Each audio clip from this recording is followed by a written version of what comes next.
Welcome back, guys. We are back in the colony, and we last left off with the ambition to finish clearing the map. And that arrow just hit him 1 second before he was about to bite us. Shouldn't do a lot of damage though, because we have some really nice armor. These basic scavengers shouldn't be much of a threat.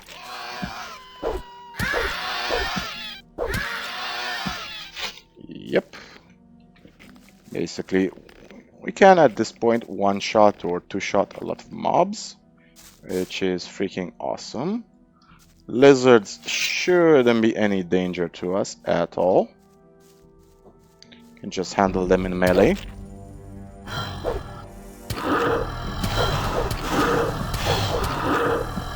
And that was a weird lag spike right there. I think that might have been my antivirus doing some checkups in the background. Kind of annoys me how sometimes an antivirus tends to behave a lot like a virus because it hogs up system resources at random times. Not really a big fan of that, but what can you do? What antivirus do you guys use, by the way? I'm using Avast right now. There isn't much difference to me between one antivirus or another, so we have some walls in the distance. Shouldn't be any danger to us at this point.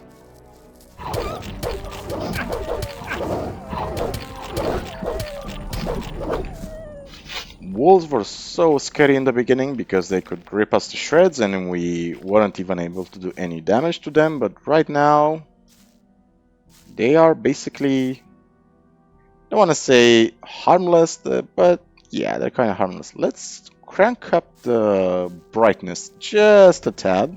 Yeah, I think this works way better brightness-wise. Can actually see more stuff that way. Yeah, I'm actually pretty satisfied with this setting. Okay, we have some slave's bread over here. And anything else? More slave's bread. Good name for a mushroom, by the way, and fits in with the Gothic tone. Now we're gonna pop one last potion of swiftness. And we're just gonna go down this path. This path, by the way, takes you to the new camp, so kind of shows you again how small the map really is, but how much the developers did with verticality and okay. Any other blood flies in the distance? Nope. How much the devs did with verticality and how well everything is designed. Now, the plan is to finish killing a few more mobs. Then we're gonna do the Stranger Quest, and at the end of the Stranger Quest, we're gonna start Chapter 2. Now this is basically it. Anything else? Okay, so let me go back to the talk on gameplay design. So you can do enough things in Gothic that the game seems realistic enough. One thing that sadly didn't make it into the game was the ability to sprint. So you can notice that our running speed is completely fixed. You cannot modify it. You can, however, enter the cheat mode. So I'm probably gonna do a video on the cheat mode on how it works, but what you can basically do is open your character sheet, type in Marvin, the word Marvin. You can see that the test mode is on, and while the test mode is on, if I want to sprint, I can simply click backspace.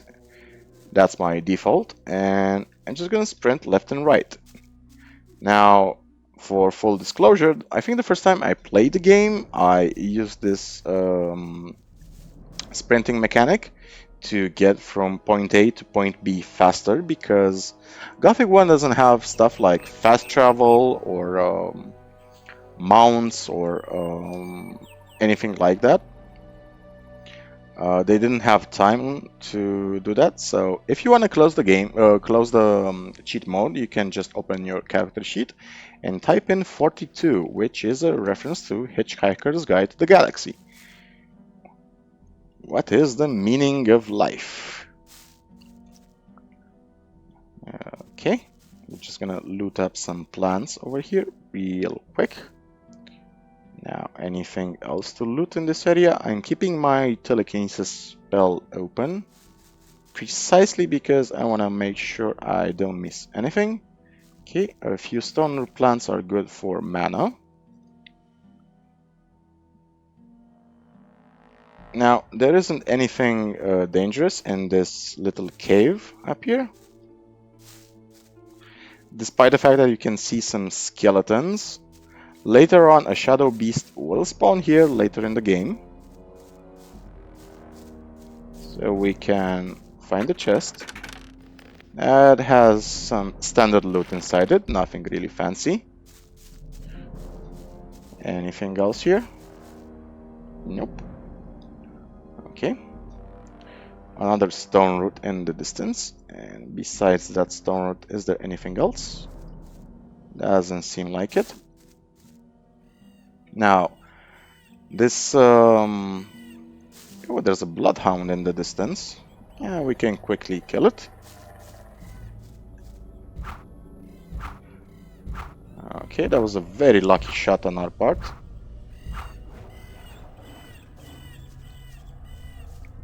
Okay. So yeah, that bloodhound acts as a sort of guardian if you want to enter this area too early in the game. Now, this stone shrine, this little Stonehenge looking area, it's gonna be an area we're gonna visit later in the game.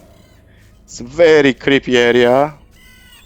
Again, the developers did an amazing job with the sound design. Now, we don't really need to enter it right now.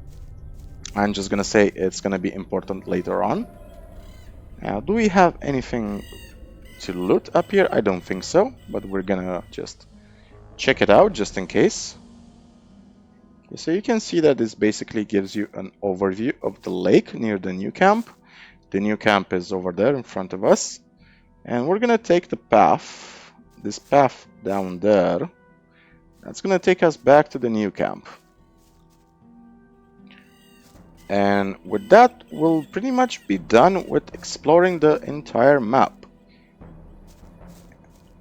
And yeah, that's basically it. We leveled up a lot in chapter 1. And so when we're gonna continue the story later on, we're gonna have a much more smoother storyline because most of the map will be cleared, so we can just focus on questing and the story itself.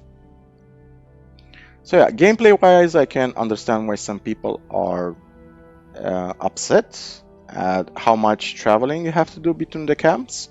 Now, granted, later on you're gonna get access to a form of teleportation between certain locations.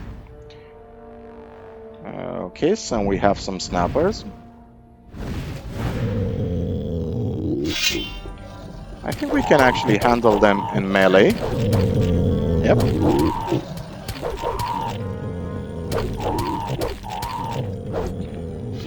Our armor is decent enough at this point that we can handle 4 snappers in melee. This wouldn't have been the case a few episodes ago where we were extremely squishy. Now let's eat some of these delicious plants we've been hoarding for a while. Now, are there any snappers left up here? I think so. There might be a few in the cave. No, that's a bloodhound, not a snapper. Now, question is, can I ice block that bloodhound or not? I don't think so. Yeah, but we actually managed to do so. So we're just gonna quickly handle it in melee. Now we have a simple potion up here, and a ring. Let's see what this ring does. We have a ring of iron skin. Yep, it's a ring of iron skin. Not super important because right now we're basically using dexterity rings so we can equip a crossbow. Okay. Anything else to loot in this area? I don't believe so. And yeah, pretty much that was it. This was mostly the entire map. So we can now focus on the Chromanin quest. Now, I will open the map and show you where we have to go. Let's see, anything else to loot up here? Don't believe so, but let's double check just in case. Because I don't want to leave stuff on the ground. We're gonna use as many consumables as possible. Yep, that's pretty much it. So, Chromanin. Now, if you remember, the hint told us to go to a place that has been divided. Now, if we open the map, to the north side of the old camp, so to the north side of the center of the map, I'm going to zoom in, you can actually see a small island. So it looks like the river is divided there. And that's the place we are going to visit. So quick transition over there. Alright, so we made it to the north side of the camp. We made it to our destination. And Chromanin book, the third clue, should be way over here. We're just gonna quickly jump over here.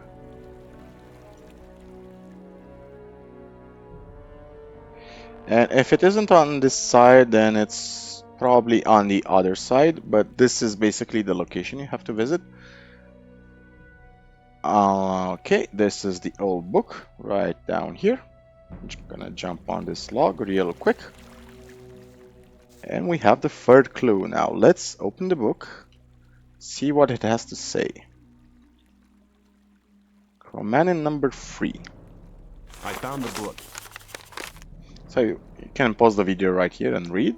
Now they say the wise fisherman occasionally tries to get lucky on the other side of the lake. So let's open our map.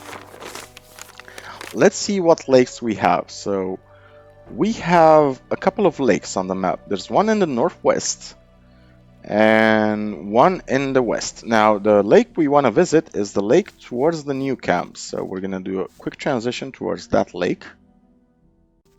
Now this is the lake we were previously clearing of mobs, and you can actually see the book in the distance right down here. So we're just gonna loot the book, and we're gonna read the fourth clue. I found the book. Okay, you can read the text right here. So it's interesting that the text is very mysterious, to be honest, because you have no idea who the stranger is, you have no idea why he put these books here, you have no idea what's the point of this puzzle, but it's a mystery, so let's unravel this mystery, shall we? So the fourth clue, sorry, long forgotten are the deeds of those who once were aboard. Now aboard, that gives us an important clue. So we know we visited a couple of shipwrecks a couple of episodes ago, near the ocean part of the colony, so that's way in the northeast. So we're gonna go right there right now. So quick transition again. We made it back to the shoreline, and we can actually see the old book right down here near the sand. We're gonna read the fifth clue right now. I found the book. Okay, so you can pause the video right here to read the text, and I'm just gonna read it out loud, if you don't mind. But I shall not walk this path alone. This honor is mine. I must accept to share the power within myself with the worthy ones who are to come and find me. I hope they're coming soon. And the last clue is, you will find me where it all began. So the last clue basically takes us exactly to the tunnels where the tunnels under the fog tower where we found the book in the first place. Now, how are we doing on experience? We might actually be able to level up again with this quest. We're gonna find out real soon. So let's see. Now, I'm just gonna pop a telekinesis spell just in case.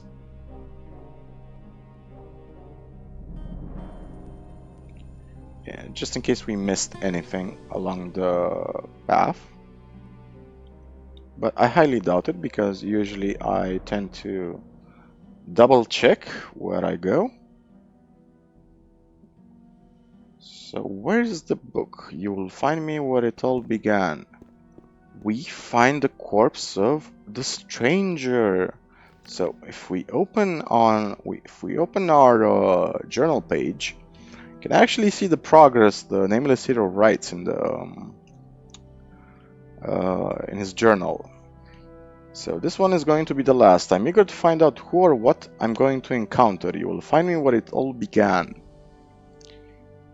So you can pause the video right here to read the journal book. Okay, now I'm gonna do a couple of things. I'm gonna quickly recover my mana. Let's eat some dark herbs. Okay, how are we doing on magic? So we have fireball. Okay, we are doing pretty good on magic. So what's gonna happen? We can loot the corpse. This is Chromanin number 6, and there are some ore nuggets now. When we read Chromanin number 6, we're gonna get ambushed. Some of you were probably expecting this to happen, so we're gonna quick save the game. Chromanin number 6. I found him. He's feeding the rats.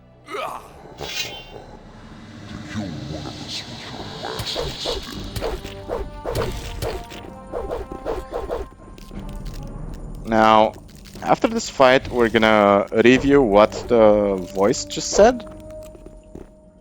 But first, let's focus on the fight. And let's handle these.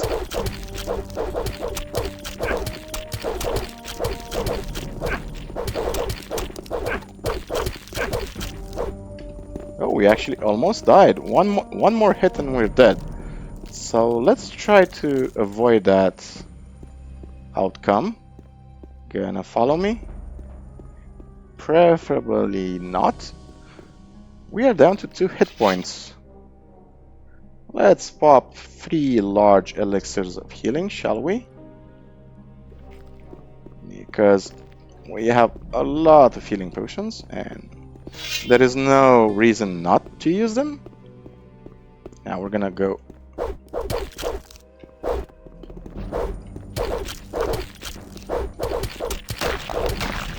Okie dokie. Now there should be one last skeleton and the skeleton mage itself. Now one of the things I really want to quickly do is try to equip a crossbow. Save the game.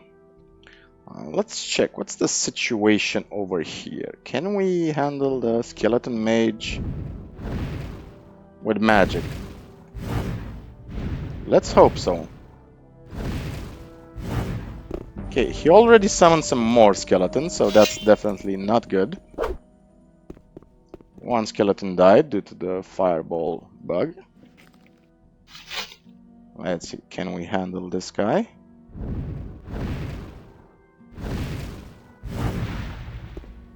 I hope he... Okay, we have one skeleton scout. So I'm just gonna do a quick transition after I manage to clear out all the beasties, and we're gonna talk about this quest for a little bit. Alright, so we're done and everybody else is dead. Now there was one skeleton mage here and another skeleton mage way behind here, so this is quite an ambush. Now let's see what the quest tells us. Now if we look at the stranger quest, it ends with the mysterious stranger is dead. Those demons have killed him. There seemed to be some kind of bond between him and those creatures from hell. Otherwise, he wouldn't have come back to this place. He's taken the secret he apparently wanted to share to the grave. And this quest is, in a way, a bit of a cut content piece, but at the same time, it's, even as it is, it's pretty mysterious because it doesn't give you a lot of hints. Probably they would have developed it more if they had time, but it's still a pretty nice quest you can do in chapter 1 exactly as we did, and you can get a lot of experience from it. It's a nice puzzle, it's a nice change of pace from the usual stuff we have done so far. And now we can basically exit the place. There are probably a few more things to loot, and we're gonna make our way back to the mountain fortress. So let's do a quick turn of the page and arrive at the fortress, shall we? Alrighty, we are at the mountain fortress, and I just summoned all of my skeletons just to kill them. So it's getting close to nighttime, so we should clear this fortress pretty quickly. Shouldn't be a lot of enemies left, a couple of harpies here and there. Nothing really scary to clear out, so there's a harpy over there. And if I'm not mistaken, she has a sister over here.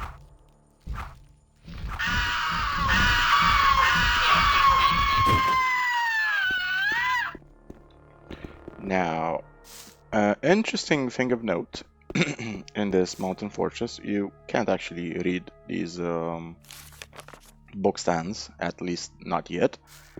In this chest, we are going to find... Why did you close the chest?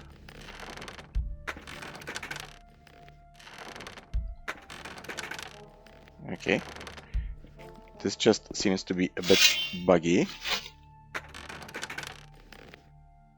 Now, there's a key here, and this specific key we're going to use later on in a quest, but for now we're just going to keep the key right there. Now, if we open if we press this lever right here, it's going to open this book stand, and behind the book stand we are going to find some skeletons. Now, we are quite familiar with skeletons.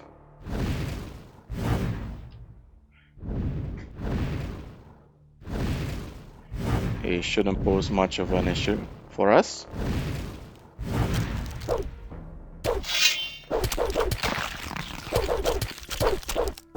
Just a little bit more XP for the experience god, and let's pop a light scroll so we can actually see what's going on. Now, I think we can actually pop an ice block if there are any more skeletons left. Doubt it though. Okay. So we can see that this was a secret laboratory. Nice, nice. So what do we find in these chests? We find some healing potions. That's always nice to have.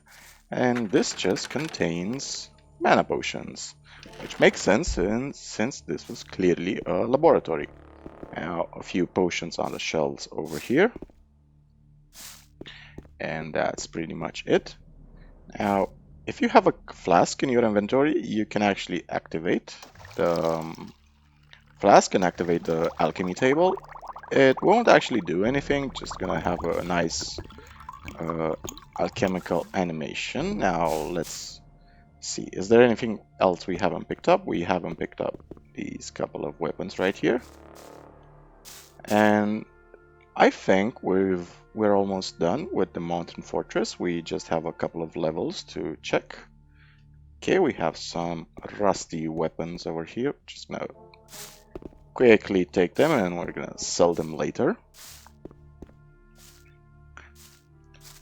Yeah, okay, can we interact with that beer? Perfect. Now, one thing I forgot to mention was that off screen, I basically went and beat up some of the merchants in the game, such as Dexter and Cavalorn, because I really want to take their stuff, and they're gonna replenish their inventories anyway in the next chapter. And I took their stuff, put them in a chest so I can use them later on to a specific NPC. Some of you might be familiar with that NPC, but I don't want to give out any spoilers right now. Now, over here, if I recall correctly, this chest is locked. We can open that chest with a key we recently acquired. Some harpies over here. Shouldn't be much of an issue.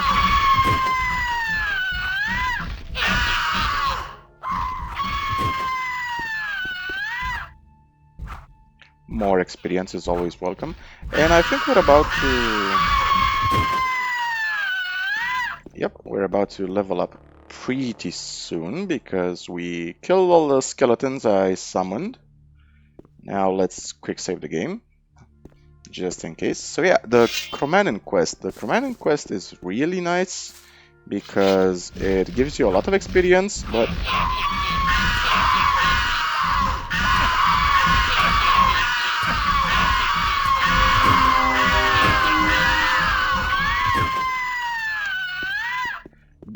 if you manage to fight with the skeleton mages pretty well, because there's a total of 3 skeleton mages, you can actually end up with quite a lot of summoning scrolls, and you can use those summoning scrolls to just kill the skeletons, level up. You just need to kill them pretty fast because they will take damage over time once they are summoned, and they will eventually despawn, they will die.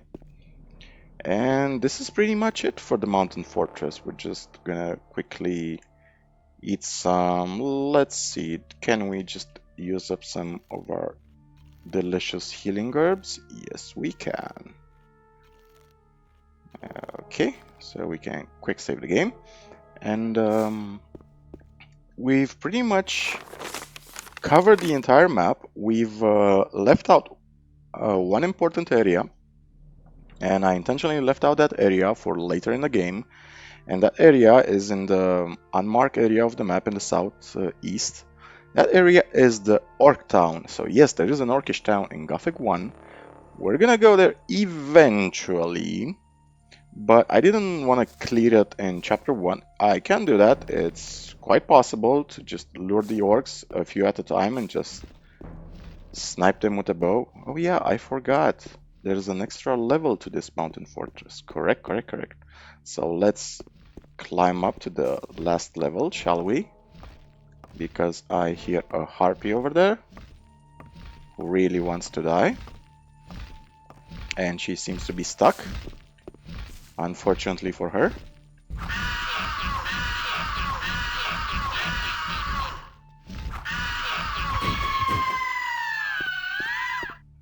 And I think that was the last harpy in the mountain fortress. Yep, we're just gonna double check and climb to the last level up here. So that's basically it, guys. We've finished the entire map. The most important parts, we've looted all the plants we could loot. We've explored the big forest, the area around the old mine, a few areas you can visit later in the game, but it doesn't really break the game if you visit it in Chapter 1, so that's the most important thing you should know. And what we're gonna do right now is we're gonna go to bed in the old camp, and then we're gonna transition to the swamp camp. So I think this is a good moment to end the video right here.